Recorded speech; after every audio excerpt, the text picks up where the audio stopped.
नमस्कार सभी को और स्वागत है आप सबका एक्सीलेंस एकेडमी के इस सेशन में, जहां हम अभी डिस्कस करेंगे कि आपके राष्ट्रीय मिलिट्री स्कूल यानी कि आरएमएस का जो जनरल स्टडीज़ का सिलेबस है वो क्या रहने वाला है, कौन से वो टॉपिक्स है जनरल स्टडीज़ में जहाँ से क्वेश्चंस आते हैं। काफ़ी सारे जो स्टूडेंट्स होते हैं उनको डाउट होता है बेसिकली सिलेबस के बारे में। तो सबसे पहले प्रिपरेशन में ये इम्पॉर्टेंट है कि हम सिलेबस को सही से जान लें। जनरल स्टडीज़ में सिलेबस काफ़ी वाइड होता है। यहाँ पर सिलेबस मेनली 4 टॉपिक्स में डिवाइडेड होगा। जो फर्स्ट टॉपिक है वो है history, second is geography, third is Indian polity, fourth is sports. Sports का जो आपका टॉपिक होगा वो मेनली स्टैटिक जीके का होगा, और बाकी सब जो history, geography and Indian polity है वो जो बेसिक स्कूल्स में सिलेबस होता है उसी से काफ़ी कुछ रिलेटेड होगा। अभी मैं आपको बता दूं, अगर हिस्ट्री में बात करें, द वेरी फर्स्ट टॉपिक हमारा जो सबसे पहला टॉपिक है वो है हिस्ट्री। इसमें भी स्पेसिफिकली हिस्ट्री में आपके इंडियन हिस्ट्री जो है उसी से आएंगे क्वेश्चंस। इसमें अनलाइक आपका जो रेगुलर सिलेबस है उसमें जो फ्रेंच रिवॉल्यूशन है वो सब भी पूछा जाता है। उसमें जो जनरली स्कूल्स में जो टॉपिक पढ़ाए जाते हैं उसमें रशिया का जो हिस्ट्री है, यूरोप का जो है, वो सब जो बाहर की कंट्रीज़ का वो भी होता है। लेकिन यहाँ पर आपका जो मेनली जो है वो इंडियन हिस्ट्री से ही आएंगे क्वेश्चंस। इंडियन हिस्ट्री में भी क्वेश्चंस कहाँ से आएंगे? इंडियन हिस्ट्री में बेसिकली अगर मैं कुछ बड़े बड़े टॉपिक्स की बात करूँ तो इसमें आपके इंडिया की एंशिएंट हिस्ट्री जिसमें सम्राट अशोक, चंद्रगुप्त मौर्य और सारे आज से 2 से 2,500 साल पहले इंडिया में जो कुछ रूलर्स का रूल वगैरह था वो सब एंशिएंट हिस्ट्री में आएगा। उसके बाद मेडिवल हिस्ट्री के इसमें भी क्वेश्चंस आते हैं। मेडिवल हिस्ट्री जो कि इंडिया पर मुग़ल रूल और जो बाहर से फॉरेन इन्वेजन्स हुए वो सारा मेडिवल हिस्ट्री में हम कवर करेंगे। मेडिवल हिस्ट्री बेसिकली वो हिस्ट्री है जो ईयर 750 से ईयर 1750 तक, ऑलमोस्ट 1000 ईयर का जो टाइम है वो मेडिवल हिस्ट्री है। इससे पहले के जो भी इवेंट्स थे वो सारे हमारे एंशिएंट हिस्ट्री में कवर होंगे। थर्ड जो टॉपिक होगा हिस्ट्री में वो होगा मॉडर्न हिस्ट्री। मॉडर्न हिस्ट्री मतलब ईयर 1750 एंड बियॉन्ड, साल 1750 से लेकर इसके आगे का जो जितना भी आज की तारीख तक जितना कुछ चल रहा है वो सब मॉडर्न हिस्ट्री में होता है। अब यहाँ पर ये 3 तो हिस्ट्री के बेसिक जो 3 कैटेगरीज़ हैं वो हैं।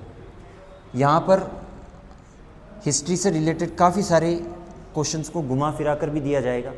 बहुत सारे जो हम जनरली चैप्टर्स पढ़ते हैं उनमें से बहुत सारी चीज़ों को फ्लिप करके पूछा जाता है। हिस्ट्री में मैं आपको बता चुका कि सिलेबस में आपको पढ़नी है only Indian history, world history इसमें नहीं आने वाली। इंडियन हिस्ट्री में भी 3 पार्ट्स जो अभी मैंने आपको बताए, एंशिएंट, मॉडर्न और जो बीच का, इन दोनों के बीच का पार्ट है वो है मेडिवल हिस्ट्री। ये तीनों आपको अच्छे से कवर करने हैं। सेकेंड यहाँ पर ज्योग्राफी है हमारा टॉपिक। ज्योग्राफी में अगर सही से बताऊँ तो वर्ल्ड जियोग्राफी। इसमें जियोग्राफी में आपके पूरे वर्ल्ड वाइड जो भी रिलेटेड इसका जो भी कंटेंट है वो सब इसमें पूछा जा सकता है। जो भी वर्ल्ड लेवल पर, जैसे highest waterfall of the world, या फिर जो भी है largest ocean of the world, या highest mountain of the world, जो भी इसमें स्मॉलेस्ट बिगेस्ट होता है ना ज्योग्राफी में, कोई चीज़ स्मॉलेस्ट है, कोई बिगेस्ट है, कोई लॉन्गेस्ट है, कोई शॉर्टेस्ट है ना, वो सब कुछ यहाँ पर इसमें कवर किया जाएगा। ये सारे टॉपिक्स आपके जो हैं ज्योग्राफी में बेसिकली यही सब कुछ होगा। इसके अलावा निक नेम्स भी होते हैं बहुत सारी जगहों के, जो भी ज्योग्राफिकल प्लेसेस होती हैं उनके भी निक नेम्स होते हैं कई बार। जैसे रूफ ऑफ द वर्ल्ड है, तो रूफ ऑफ द वर्ल्ड किसको कहा जाता है? जो तिब्बतन प्लेटू है उसको रूफ ऑफ द वर्ल्ड कहते हैं हम। तो इस तरह के जो निक नेम्स रखे गए हैं जो भी ज्योग्राफिकल प्लेसेस के, वो बहुत इंपॉर्टेंट है, वो सब भी इसमें पूछे जाएंगे। ये तो वर्ल्ड ज्योग्राफी है, तो इसमें आपको जो है अपनी लिमिट खाली इंडिया से रिलेटेड ज्योग्राफी को पढ़ने में वहाँ तक नहीं रखनी है, आपको उससे ज़्यादा सोचना है, उसके बियॉन्ड जाना है कि वर्ल्ड लेवल पर जो भी ज्योग्राफी के कंसेप्ट्स हैं उनको आपको क्लियर करना है। इसमें प्लैनेट्स के बारे में भी पूछा जाएगा, कितने प्लैनेट्स होते हैं, सोलर सिस्टम के बारे में, गैलेक्सीज़ के बारे में, जो भी स्पेस रिलेटेड कंसेप्ट है वो भी ज्योग्राफी का पार्ट है, वो भी इसमें आएगा। और इसके अलावा कई बार कुछ ट्रिकी क्वेश्चंस भी हो जाते हैं, जैसे इंडिया की कोस्ट लाइन की जो लेंथ है वो पूछ ली जाती है, इंडिया की जो बॉर्डर्स हैं उनकी जो लेंथ है वो भी पूछी जा सकती है। ओके, नेक्स्ट हमारा जो यहाँ पे थर्ड टॉपिक होगा that would be Indian polity. यहाँ पर स्पेसिफिकली सही से लिखा गया है completely Indian polity. Indian polity in the sense कि आपको यहाँ पर जो टॉपिक्स पढ़ने हैं बेसिकली वो सारे किसके अराउंड रिवॉल्व करते हैं, constitution of India. Indian polity का पूरा जन्म जो है वो कॉन्स्टिट्यूशन ऑफ इंडिया से हुआ। इंडिया की जो कॉन्स्टिट्यूशन की बुक है that is the source of everything related to Indian polity. Constitution of India, उसमें अलग अलग आर्टिकल्स हैं, तो आपको ये भी याद रखना होगा कितने आर्टिकल्स हैं टोटल, कौन से जो मेजर आर्टिकल्स हैं उनमें क्या लिखा गया है। जैसे आर्टिकल नंबर 1 किस बारे में है, आर्टिकल नंबर 2, आर्टिकल नंबर 3, इस तरह के जो भी आर्टिकल्स हैं उन सबको थोड़ा जो बेसिक मेन जो आर्टिकल्स हैं वो याद रखने होंगे। इसके अलावा प्रेसिडेंट का क्या रोल है, प्रेसिडेंट, प्राइम मिनिस्टर, इन सब के जो रोल्स हैं वो भी आपको पढ़ने हैं, किसका क्या रोल है। जो भी हमारी अलग अलग गवर्नमेंट में पोस्ट होती हैं, जो लेजिस्लेचर है, जुडिशरी है, वो सब भी इसमें पूछा जाएगा। जुडिशरी से रिलेटेड क्वेश्चंस भी आएंगे। ओके, कौन से कोर्ट में कितने जजेस होते हैं, हाई कोर्ट्स कितने हैं कंट्री में, सुप्रीम कोर्ट के क्या जो पावर्स होती है सुप्रीम कोर्ट की वो क्या क्या हैं, कितने जजेस होते हैं, हाई कोर्ट में कितने, सुप्रीम कोर्ट में कितने। फिर यहाँ पे पार्लियामेंट के बारे में भी क्वेश्चंस बन सकते हैं, पार्लियामेंट के क्या रोल्स हैं, पार्लियामेंट की स्ट्रेंथ कितनी है, लोकसभा में कितने मेंबर्स हैं, राज्यसभा में कितने हैं, वो सब कुछ इसमें जो है कवर किया जाएगा। इसके अलावा जो स्टेट्स की लेजिस्लेटिव असेंबलीज़ हैं, अलग अलग स्टेट्स में अपनी लेजिस्लेटिव असेंबलीज़ हैं, उन सब में कितने मेंबर्स होते हैं वो सब भी इसमें पूछा जा सकता है। स्टेट लेवल की पॉलिटी भी इसमें इंक्लूडेड है। फिर roles, different roles of governor है ना, गवर्नर के रोल्स हैं, प्राइम मिनिस्टर का खुद का रोल है, टर्म कितना होता है, प्राइम मिनिस्टर कितने साल तक जो है अपनी पोस्ट पे बना रहता है, कितने टाइम तक अपनी पोजीशन को मेंटेन करता है, प्रेसिडेंट कितने टाइम तक रहता है, उसमें क्या क्या कंडीशंस होती हैं, कौन से वो प्रोविजंस हैं जिसमें कि प्राइम मिनिस्टर को हटाया जा सकता है या प्रेसिडेंट को हटाया जा सकता है। वो सारी चीज़ें जो मतलब इन बिटवीन द लाइंस जो भी हम पढ़ रहे हैं ना, बिटवीन द लाइंस जो छोटी सी छोटी चीज़ें हैं वो भी कई बार इसमें पूछ ली जाती है। Basically constitution of India Indian polity का पूरा बेस है, और कॉन्स्टिट्यूशन से रिलेटेड, कॉन्स्टिट्यूशन में ये सब कुछ मेंशन किया हुआ है, प्रेसिडेंट की पावर, प्राइम मिनिस्टर की पावर्स, ये सब कुछ कॉन्स्टिट्यूशन में, कॉन्स्टिट्यूशन के ही बेसिक कंसेप्ट्स पूरे पढ़ने हैं। थोड़ी बहुत हिस्ट्री भी आएगी कॉन्स्टिट्यूशन से रिलेटेड, कॉन्स्टिट्यूएंट असेंबली में कितने मेंबर्स थे, कॉन्स्टिट्यूशन की थोड़ी बहुत हिस्ट्री, कॉन्स्टिट्यूशन का खुद का इतिहास, कॉन्स्टिट्यूशन को बनने में कितना टाइम लगा, इसमें कौन कौन सी कंट्रीज से इंस्पिरेशन लेकर कौन कौन सी चीज़ें लाई गई, कौन सी कंट्री से हमने सोशलिज्म का कंसेप्ट उठाया, कौन सी कंट्री से हमने फेडरलिज्म का कंसेप्ट उठाया, वो सारी चीज़ें इसमें आएंगी। प्लस जो उस समय कॉन्स्टिट्यूएंट असेंबली जिसने कॉन्स्टिट्यूशन बनाया था, हमारे जो लीडर्स थे जिन्होंने इंडिया के फ्रीडम में बहुत जो अहम रोल निभाया, उन सब ने जो है कॉन्स्टिट्यूएंट असेंबली में पार्टिसिपेट किया। अब उसमें ये भी पढ़ना होगा कि कॉन्स्टिट्यूएंट असेंबली में कौन सा लीडर जो था उसका क्या रोल था, पहला डिफेंस मिनिस्टर कौन था, पहला फाइनेंस मिनिस्टर, पहले प्राइम मिनिस्टर, पहले डेप्यूटी प्राइम मिनिस्टर, वो सारी चीज़ें भी इस सब में इंक्लूड है। ये टॉपिक थोड़ा सा ट्रिकी टॉपिक होगा, कॉन्स्टिट्यूशन के काफ़ी सारे कंसेप्ट्स पढ़ने होंगे इसमें, लेकिन मोस्टली जो बेसिक कंसेप्ट्स हैं वहीं पढ़ने हैं, कॉन्स्टिट्यूशन पूरा का पूरा इसमें रटने की कोई ज़रूरत नहीं है। नेक्स्ट हमारा जो फोर्थ टॉपिक है वो है स्पोर्ट्स। स्पोर्ट्स रिलेटेड क्वेश्चंस होंगे, जैसे स्पोर्ट्स में क्या क्या आ सकता है। Sports is basically static GK. Sports आपका मोस्टली स्पोर्ट्स में जो कुछ आएगा वो स्टैटिक जीके का आएगा, लेकिन रेयर केसेस में कुछ ऐसे क्वेश्चंस भी हो सकते हैं, 4 क्वेश्चन, 2 क्वेश्चन, 3 क्वेश्चन, बहुत कम होते हैं लेकिन हो सकते हैं, जिसमें स्पोर्ट्स रिलेटेड करंट अफेयर्स भी आ जाए, है ना। जैसे रिसेंटली कोई टूर्नामेंट हुई हो, कोई मैच हुआ हो, उसमें कौन से प्लेयर को कौन सा अवार्ड मिला, कौन सी ट्रॉफी मिली, कौन सा कप जीता किस कंट्री ने, वो सब भी आ सकता है। स्पोर्ट्स के भी थोड़े बहुत करंट जो है इवेंट्स वो इसमें पूछे जा सकते हैं। सेकंड, यहाँ पे कप्स एंड ट्रॉफीज़, कौन सी ट्रॉफी और कौन सा कप जो है कौन से गेम, कौन सी टूर्नामेंट में मिलता है। फिर नेशनल स्पोर्ट्स, कौन सी कंट्री का नेशनल स्पोर्ट कौन सा है, नेशनल स्पोर्ट्स, कौन सी कंट्री है जिसका नेशनल स्पोर्ट, ठीक है। जैसे बुल फाइटिंग है तो वो किस कंट्री का नेशनल स्पोर्ट होगा, बेसबॉल है तो किसका होगा, है ना। तो इस तरह से अलग अलग कंट्रीज़ के नेशनल स्पोर्ट्स यहाँ पे इसमें इंक्लूडेड है। ओके, फोर्थ जो मेजर है वो रिलेटेड होगा जो फेमस प्लेयर्स है। फॉर एग्जांपल किसी एक प्लेयर का नाम बता दिया जाएगा और आपसे पूछ लिया जाएगा कि which country does he belong to, तो वो कौन सी कंट्री से बिलोंग करता है। जैसे रॉजर फेडरर का नाम ले लेंगे, या फिर जैसे कोई भी फेमस प्लेयर है किसी भी फील्ड का, क्रिकेट से रिलेटेड है, फुटबॉल से क्रिस्टियानो रोनाल्डो है, इस तरह के कोई भी जो बड़े प्लेयर्स हैं मेजरली उनकी कंट्रीज़ पूछी जाती है, प्लेयर्स एंड कंट्रीज़। या फिर कंट्री का नाम दे देंगे और नीचे 4 ऑप्शंस होंगे कि इसमें से इस कंट्री का प्लेयर कौन सा है। इस तरह से ये क्वेश्चंस आ सकते हैं। इसमें भी कप्स एंड ट्रॉफीज़ बहुत ज़्यादा इंपॉर्टेंट है। फिर कौन सी कंट्री ने कौन से साल में कौन सी टूर्नामेंट जीती, जो मेजर इंपॉर्टेंट इवेंट्स हैं, जैसे इंडिया ने वर्ल्ड कप सबसे पहले कब जीता या पाकिस्तान ने कब जीता, तो इस तरह के भी कुछ क्वेश्चंस बनते हैं। ओके, इम्पॉर्टेंट जो डेट्स हैं स्पोर्ट्स में, स्पोर्ट्स हिस्ट्री में, basically years, important years, dates. Dates से मेरा मतलब है कि इंपॉर्टेंट ईयर्स कौन से हैं, है ना। कई बार क्वेश्चंस ये भी बनते हैं कि कौन सी कंट्री कितनी बार वर्ल्ड कप जीत चुकी है किसी पर्टिकुलर स्पोर्ट में। फुटबॉल वर्ल्ड कप सबसे पहले किसने जीता, क्रिकेट का वर्ल्ड कप सबसे पहले किसने जीता, सबसे ज़्यादा बार किसने जीता, ऐसे क्वेश्चंस भी यहाँ पे बनेंगे। तो बेसिकली स्पोर्ट्स रिलेटेड ये होगा। फिर स्पोर्ट्स के टर्म्स भी हैं यहाँ पर। स्पोर्ट्स के टर्म्स जो हैं, जैसे अलग अलग जो स्पोर्ट्स की टर्मिनोलॉजी होती है, जैसे कोई गेम में रेड कार्ड एक वर्ड है, तो वो रेड कार्ड कौन से गेम से रिलेटेड है, वहाँ आपको ऑप्शंस मिलेंगे, football, basketball, volleyball, cricket etcetera जो भी है। तो जो टर्म्स होते हैं, हर एक गेम में अपने अपने टर्म्स होते हैं, वो बताना होगा कि कौन से गेम में कौन से टर्म्स होते हैं। ये टर्म्स जो है इनको लर्न करना बड़ा इंपॉर्टेंट है और थोड़ा मुश्किल भी होता है इनको लर्न करना।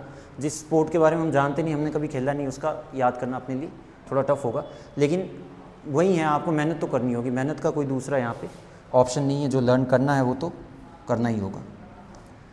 नेक्स्ट यहाँ पे आपका होगा मिसलेनियस जीके।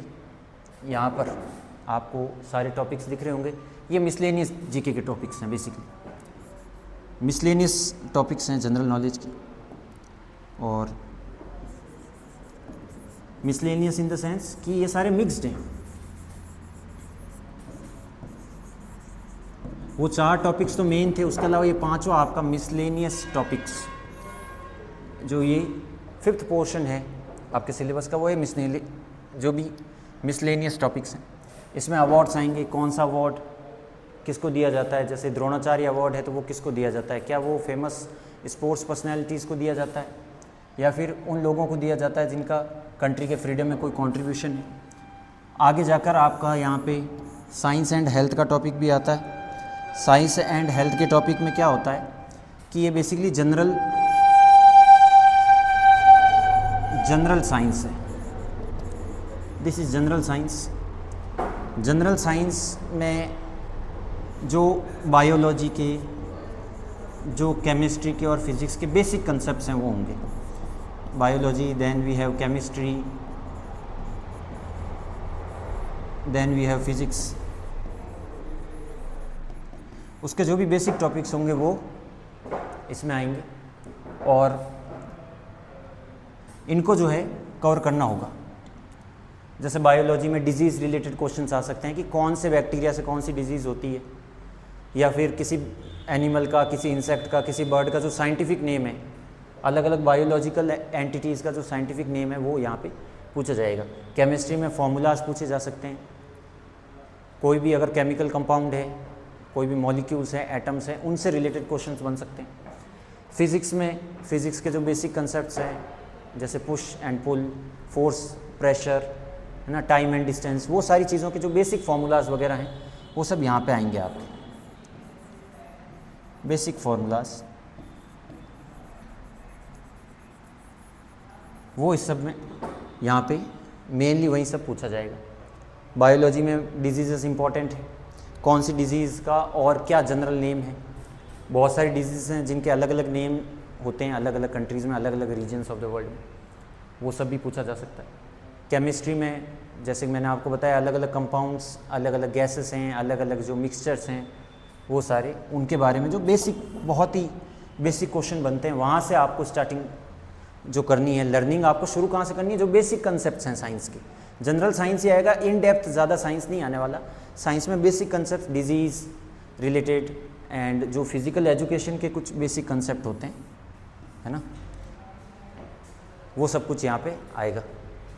इसके बाद यहाँ पे कमिटीज़ एंड कमीशंस, वो भी एक टॉपिक है।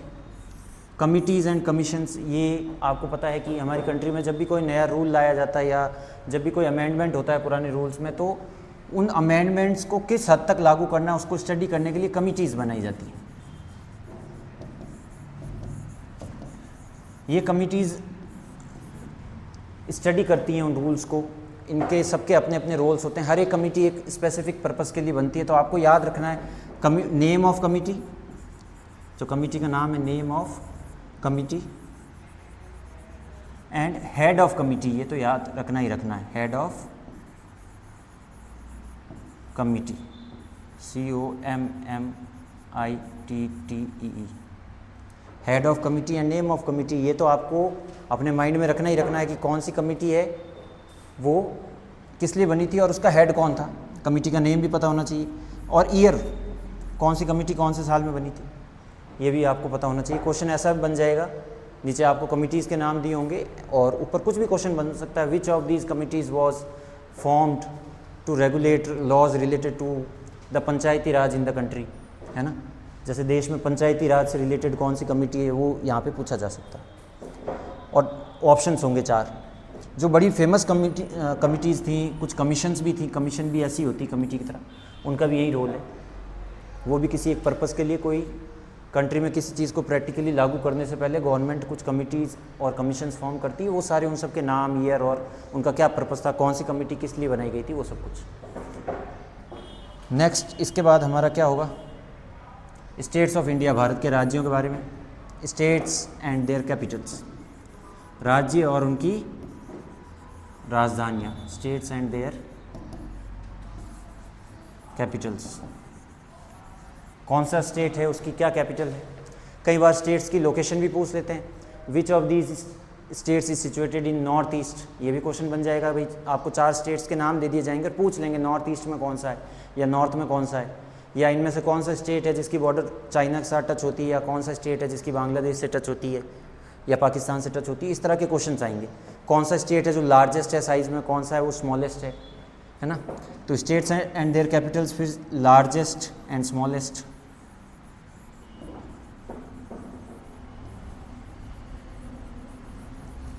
उसके बाद chief ministers of states, chief ministers of states. फिर बॉर्डर्स, बॉर्डर्स ऑफ स्टेट्स, कौन से स्टेट की बॉर्डर किस दूसरे स्टेट को टच करती है, या कौन से स्टेट की बॉर्डर किस यूनियन टेरिटरी को या किस नेबरिंग कंट्री को टच करती है, ये भी पता होना ज़रूरी है। स्टेट्स के बारे में ओवरऑल आपको पूरा का पूरा पढ़ लेना अच्छे से। हर एक स्टेट की लोकेशन, जो मैप होता है इंडिया का जो मैप है, उसको अपने माइंड में रखना है। सबसे पहले तो पूरी जो बेसिक जो जनरल नॉलेज है वो इंडिया के मैप से ही शुरू होती है। अगर आपको मैप का आइडिया है तो काफ़ी कुछ आपका कवर हो जाएगा। Next we have our defence forces, हमारी जो तीनों सर्विसेज हैं, आर्मी, नेवी, एयरफोर्स, उनके बारे में कुछ ऐसे क्वेश्चंस हैं जो बहुत ज़्यादा इसमें बनते हैं। जैसे जो अलग अलग मिसाइल्स हैं जो ये फोर्सेस यूज़ करती हैं, आर्मी के द्वारा यूज़ की जाने वाली मिसाइल्स कौन सी हैं उनके नाम, एयरफोर्स की कुछ मिसाइल्स, नेवी के कौन से शिप्स, नेवी के कौन से इंपॉर्टेंट पोर्ट्स हैं, नेवी की अलग अलग जो एस्टेब्लिशमेंट हैं, आर्मी की जो एस्टेब्लिशमेंट हैं उनके हेडक्वार्टर्स वगैरह, आर्मी की जो ट्रेनिंग कमांड है, आर्मी के कुछ जो कॉलेजेस वगैरह हैं उन सब की लोकेशंस कौन सी सिटी में क्या है। जैसे आपसे पूछ लेंगे एनडीए जो नेशनल डिफेंस एकेडमी है वो कहाँ पर है, और नीचे आपको 4 जगहों के नाम दिए होंगे, उसमें से कोई एक करेक्ट होगा। फिर आपको इंडियन मिलिट्री एकेडमी पूछ लेंगे, आईएमए कहाँ पर है। इस तरह के काफ़ी सारे क्वेश्चन, आईएनए का पूछ लेंगे, इंडियन नेवल एकेडमी वो कहाँ पर है। ऐसे क्वेश्चंस बनते हैं। एयरफोर्स की ट्रेनिंग कमांड, एयरफोर्स की मेंटेनेंस कमांड, एयरफोर्स के अलग अलग फाइटर जेट्स के नाम, ये सब कुछ पूछा जा सकता है। एक ये भी क्वेश्चन आ सकता है कि भाई इंडियन एयरफोर्स का ऐसा कौन सा फाइटर जेट है जो इंडिया में डिज़ाइन किया गया है, तो उसमें आपको 4 नाम दे देंगे और उसमें से एक फाइटर जेट जो होगा वो इंडिया में डिज़ाइंड है, इंडिया में डेवलप्ड है, पूरा इंडियन है। ऐसा जो है कुछ भी थोड़ा बहुत आपके ब्रेन को ट्रिक करने के लिए क्वेश्चंस बनाए जाएंगे। बिल्कुल प्लेन नहीं दिया जाएगा आपको, ऐसा नहीं दिया जाएगा कि आप देखते ही आंसर दे सको, थोड़ा बहुत एप्लीकेशन ऑफ माइंड वहाँ पे चाहिए होगा। ओके, इसमें हेडक्वार्टर्स वगैरह और रैंक्स भी पूछे जाएंगे। एयरफोर्स में कौन से रैंक्स होते हैं, आर्मी में कौन से होते हैं, नेवी में कौन से होते हैं, वो भी पूछे जा सकते हैं। ठीक है, तो यहाँ पे डिफेंस फोर्स से रिलेटेड क्वेश्चन ये होगा। अलग अलग ऑपरेशंस का भी कई बार पूछते हैं, जैसे इंडियन आर्मी ने ऑपरेशन विजय चलाया था वो कौन सी वॉर के टाइम पे था, या ऑपरेशन जो उससे पहले 1971 में इंडिया पाकिस्तान वॉर हुई तो उस ऑपरेशन का क्या नाम था। इस तरह के क्वेश्चंस भी वहाँ बनेंगे। इसके बाद हमारा अगला टॉपिक है atomic power stations in India. India में जो एटॉमिक पावर स्टेशंस हैं वो कहाँ कहाँ पर हैं। एटॉमिक स्टेशंस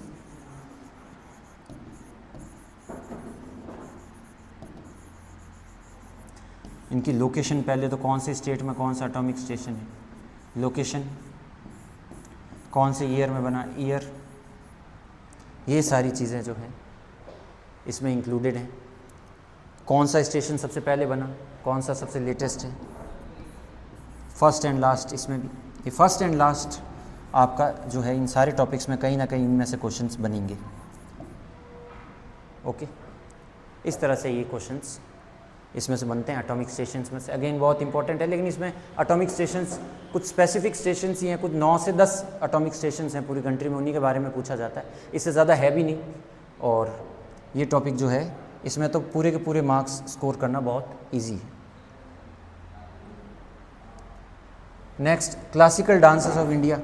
इंडिया में जो क्लासिकल डांसेस हैं वो कौन कौन से हैं। क्लासिकल डांसेस वो होते हैं जो ट्रेडिशनल डांस हैं, जो प्राचीन काल से, काफ़ी समय से, काफ़ी लंबे टाइम से यहाँ पे अपनी कंट्री में प्रैक्टिस किए जा रहे हैं, वो ट्रेडिशनल डांस फॉर्म्स।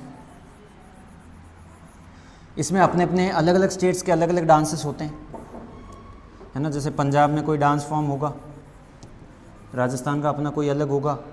ऐसे हमें वो याद रखना है कौन से स्टेट जो है वो कौन से डांस फॉर्म्स के साथ रिलेटेड है। हरियाणा का डांस कौन सा है, पंजाब से रिलेटेड कौन सा डांस फॉर्म है। ये सारे जो हैं ये कल्चरल आइडेंटिटी होती है कंट्री की। अलग अलग स्टेट्स की अपनी अलग आइडेंटिटी, अलग अलग लैंग्वेजेस, अलग अलग डांस फॉर्म्स हैं। तो हमें वो याद रखना है कौन सा डांस फॉर्म कौन से स्टेट का है सबसे पहले तो, और उसके बाद उसमें थोड़ा ये भी इम्पोर्टेंट होता है, कुछ कई बार कोई इवेंट होता है फेमस, वो किसी डांस फॉर्म से रिलेटेड होता है, तो उसके बारे में वो बहुत रेयर केसेस में कई बार पूछ लिया जाता है कि ये एक पर्टिकुलर इवेंट ही कौन से डांस फॉर्म से रिलेटेड है। बहुत रेयर केसेस में वो क्वेश्चन आता है, मोस्टली यही आता है कि कौन सा डांस फॉर्म कौन से स्टेट का है। इतना भी आप याद रख लो तो इसमें पूरा स्कोर किया जा सकता है, और इसमें कुछ ज़्यादा पूछा नहीं जाएगा। Next, books and authors. कौन से ऑथर ने कौन सी बुक्स लिखी। इसमें आपकी फेमस बुक्स के बारे में ही पूछा जाएगा। हैरी पॉटर का ऑथर कौन है, पंचतंत्र का ऑथर कौन है, ऐसी जो बहुत फेमस बुक्स हैं उनके बारे में पूछा जाएगा। और इसमें आपसे ऐसा कोई नहीं पूछेगा कौन से बुक की कितनी वॉल्यूम है या कौन सी बुक कौन सी भाषा में लिखी गई थी, वो सब कुछ नहीं है। बुक्स एंड ऑथर्स ही आएगा, कौन सी बुक किसने लिखी, बस वहाँ तक ये लिमिटेड रहेगा। इसमें रिलीजियस बुक्स का भी पूछा जा सकता है, रामायण और महाभारत जैसी बुक्स का भी आ सकता है कि इनके राइटर कौन थे। ये भी अगेन बहुत ही एक स्कोरिंग टॉपिक है, इसको अगर सही से पढ़ा जाए, सही से लर्न किया जाए तो बहुत कुछ अच्छे से स्कोर किया जा सकता है। Then we have international organisations. बहुत सारी इंटरनेशनल ऑर्गेनाइजेशंस हैं, जैसे यूएन है। यूएन के अलावा आपकी और कौन सी ऑर्गेनाइजेशंस हो सकती हैं, फाइनेंशियल ऑर्गेनाइजेशंस हो सकती हैं, जैसे world bank. International monetary fund IMF जो हैं, इस तरह की जो ऑर्गेनाइजेशंस, बड़ी बड़ी ऑर्गेनाइजेशंस हैं, उनकी लोकेशन कहाँ पर है, उनके हेडक्वार्टर कहाँ है, ऑर्गेनाइजेशन के हेडक्वार्टर्स पूछे जाएंगे। UN का हेडक्वार्टर कहाँ है, उसके बाद वर्ल्ड बैंक का हेडक्वार्टर कहाँ है, कौन सी कंट्री में लोकेटेड है, जगह का नाम प्लस वो कौन सी कंट्री में। अगर वर्ल्ड बैंक का हेडक्वार्टर हमें पता है कि इस जगह है तो वो जगह भी कौन सी कंट्री में वो भी हमें पता होना चाहिए। IMF का हेडक्वार्टर, ये सब कुछ पूछा जाएगा। और इसमें अराउंड इंटरनेशनल ऑर्गेनाइजेशंस आपकी रफली अराउंड 25 to 30 ऑर्गेनाइजेशंस इसमें इंपॉर्टेंट है जो आपको लर्न करनी ही करनी है। उसमें मैंने कुछ ये मेन बताई, इनके अलावा काफ़ी सारी international labour organisation, food organisation, इस तरह की कई सारी ऑर्गेनाइजेशंस हैं, उनको भी बेसिकली आपको याद रखना है। इसमें हेडक्वार्टर्स और इसके अलावा जो ईयर है, कौन सी ऑर्गेनाइजेशन कौन से साल में बनी थी और इनके हेडक्वार्टर्स भी कौन सी कंट्री में लोकेटेड हैं, वो पता होना चाहिए। UN जैसी जो बड़ी बड़ी ऑर्गेनाइजेशन है, इनके तो मेंबर्स भी पूछ लिए जाते हैं कई बार, कितने मेंबर्स हैं, तो इन ऑर्गेनाइजेशन में मेंबर कंट्रीज़ कितनी होती हैं, वो भी आपको याद करना है। ये इंपॉर्टेंट टॉपिक है।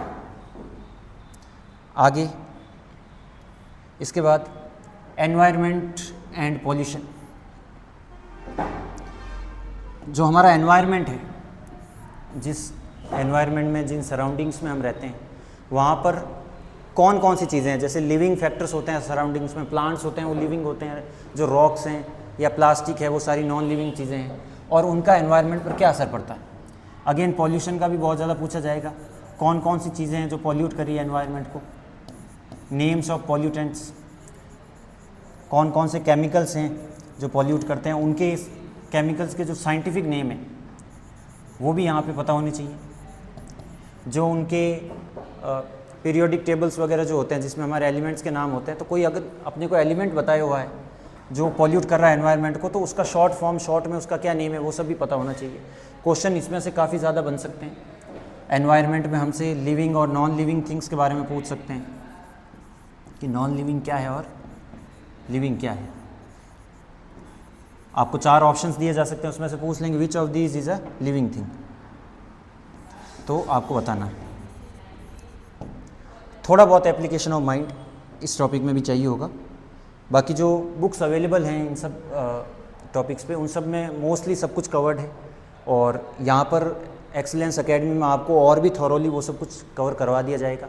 जो कुछ बुक्स में नहीं है और आने के चांसेस है, वो भी यहाँ पे पूरी तरह से अच्छे से पढ़ा दिया जाएगा। आगे जनरल साइंस, जो हम पहले भी मैंने अभी बताया आपको, हेल्थ के बारे में भी क्वेश्चंस आ सकते हैं। जनरली जो काफ़ी सारे होम साइंस रिलेटेड क्वेश्चंस भी आ सकते हैं। कोई जैसे बेकिंग सोडा घर में किचन में यूज़ होता है, तो उसका जो बेसिक नाम है, जो साइंटिफिक टर्म्स में उसको क्या कहा जा सकता है, वो भी यहाँ पे चांस बनते हैं कि ऐसे क्वेश्चन भी पूछ लें। फिर यहाँ पे कुछ बेसिक डिजीज़ का पूछ लेंगे, कौन सी बीमारी किस चीज़ से होती है, कौन सी बीमारी जो है उसकी खोज किसने की। बहुत सारी ऐसी बीमारियाँ हैं कि जो फेमस साइंटिस्ट हैं उन्होंने उनके बारे में बताया है पूरे वर्ल्ड को। तो कुछ बड़ी बड़ी बीमारियों के बारे में बताया जा सकता है ना, कि कैंसर की डिस्कवरी सबसे पहले किसने की, या फिर जो बॉडी में सेल्स होते हैं उनकी डिस्कवरी किसने की, उनके बारे में वर्ल्ड को किसने बताया, वो सब कुछ, ये सारी चीज़ें यहाँ आ जाएंगी। जनरल साइंस का जो है जो क्रीमी लेयर होती है ना, कोई टॉपिक के ऊपर के जो बेसिक टॉपिक होते हैं वही इसमें आएंगे। मोस्टली ज़्यादा ऐसा कुछ नहीं आएगा कि आपको डेप्थ में जाना पड़े।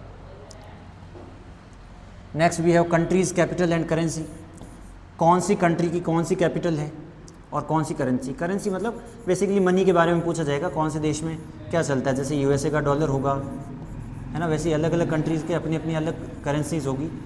और इसमें ये भी पूछा जा सकता है, लार्जेस्ट कंट्रीज़ के भी कई बार क्वेश्चन आ जाते हैं, वो भी मैं साथ ही में आपको बता दूँ। लार्जेस्ट कंट्री कौन सी है, स्मॉलेस्ट कौन सी है, ऐसे क्वेश्चंस भी बनते हैं, है ना।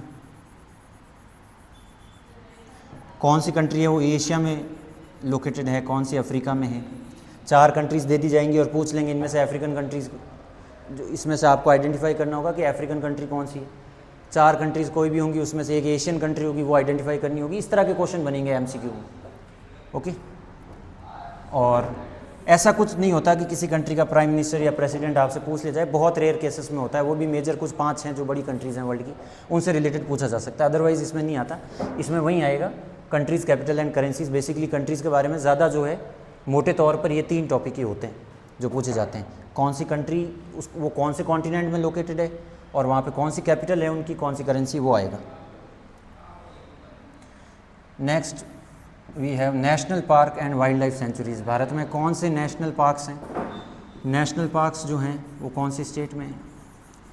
नेशनल पार्क्स,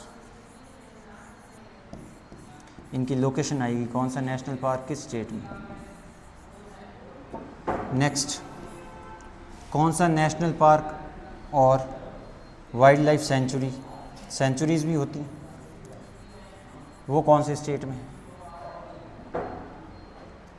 ओके, इस बारे में पूछा जा सकता है। कौन सी वाइल्ड लाइफ सेंचुरी किस पर्टिकुलर एनिमल के लिए फेमस है? जैसे काजीरंगा एक वाइल्ड लाइफ सेंचुरी है आसाम में, तो वहाँ पे जो बंगाल टाइगर है और वन हॉर्न राइनो है ना, उसके लिए वो फेमस है। तो कौन से एनिमल के लिए कौन सी सेंचुरी फेमस है वो भी पूछ लिया जाएगा। फर्स्ट सेंचुरी सबसे पहले कौन सी स्टार्ट की गई कंट्री में, और सबसे बड़ी वाइल्ड लाइफ सेंचुरी कौन सी है ये भी पूछ लिया जा सकता है ना। इसमें फर्स्ट, बिगेस्ट, स्मॉलेस्ट, ये सब कुछ आपसे पूछा जा सकता है। तो इन सब के हिसाब से ही आपको प्रिपेयर करना है कि आप अगर एग्ज़ाम में ऐसे क्वेश्चंस आते हैं तो आप इनको अच्छे से टैकल कर सको। Alright, then we have union territories. अपने कंट्री में जो कितनी यूनियन टेरिटरीज़ हैं, हमारे 8 यूनियन टेरिटरीज़ हैं।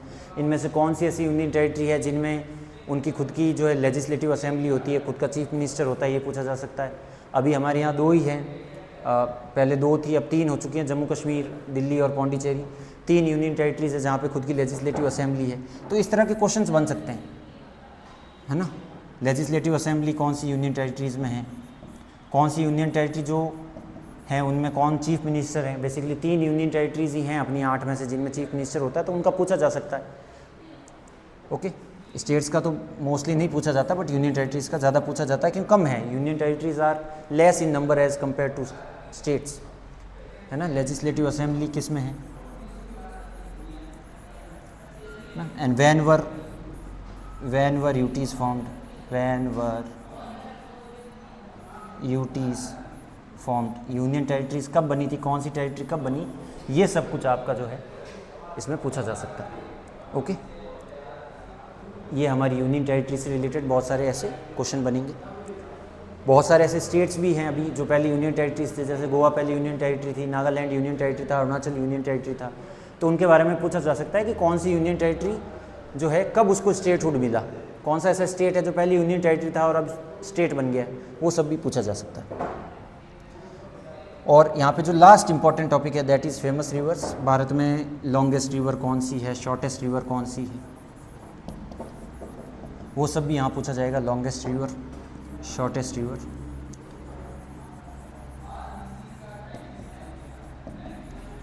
है ना। और कौन कौन से स्टेट से वो रिवर्स पास होती, कौन से ऐसे स्टेट्स हैं जहाँ से वो नदी गुजरती। जैसे गंगा एक रिवर है, तो कौन कौन से स्टेट से निकलती हैं। सोर्स ऑफ रिवर कहाँ से निकलती है और कहाँ पे जाके ख़त्म हो जाती। सोर्स ऑफ रिवर्स, क्या उसके सोर्स हैं, कौन सी रिवर कौन सी जगह से निकल के कौन सी जगह पर जाके रुक जाती है, कौन सी रिवर का क्या निकनेम है ना। कौन सी रिवर होली रिवर है, पवित्र नदी कौन सी है, तो 4 ऑप्शंस आएंगे नीचे, है ना। नर्मदा, माही, गंगा, यमुना, कुछ भी आपसे पूछ ले तो उसमें गंगा आंसर होगा।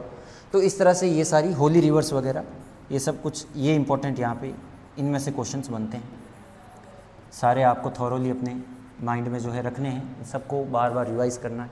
ये सारे इंपॉर्टेंट टॉपिक्स हैं।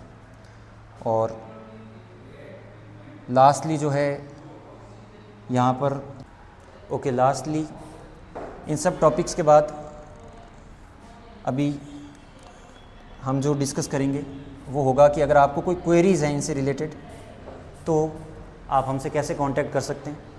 बेसिकली आपको कांटेक्ट करना है through our contact number which is 97 again 9799 27087। ये एक्सीलेंस एकेडमी के कॉन्टैक्ट नंबर हैं। 24/7 ये जो नंबर हैं ये अवेलेबल रहते हैं। आपकी हर क्वेरी का आंसर यहाँ पे आपको मिल जाएगा। जो भी आपका डाउट है, सिलेबस से रिलेटेड हो या एडमिशन से रिलेटेड हो या जो भी कोर्स की ड्यूरेशन होगी, यहाँ पर जो क्लासेस लगेंगी, इन सारे जो यहाँ पे मैंने आपको टॉपिक्स बताया, इन सब टॉपिक से रिलेटेड कुछ भी डाउट हो, आपको एडमिशन रिलेटेड कोई भी क्वेरीज़ हो, तो आप इस नंबर पे कांटेक्ट कर सकते हैं any time as you wish. जब भी आपको सही लगे आप यहाँ पे अपनी क्वेरी जो है टेक्स्ट मैसेज या फिर आप कॉल करके भी बता सकते हैं, आपके जो कुछ इस टॉपिक के बारे में, इस सेशन के बारे में, और जो भी अदर सब्जेक्ट के भी जो डाउट्स हैं, कोई भी अगर आपका डाउट है तो आप यहाँ पे कांटेक्ट कर सकते हैं। ये एक्सीलेंस एकेडमी जोधपुर का जो ऑफिशियली जो कांटेक्ट नंबर है वो है। Okay, so I hope you enjoyed the session, और मिलते हैं अगले सेशन में आप सबसे। आशा है कि आप अपनी तैयारी बहुत अच्छे से कर रहे होंगे, और हम ये भी आपके लिए विश करते हैं कि आप हमसे जुड़ें और अपनी तैयारी को और बेहतर बनाएं।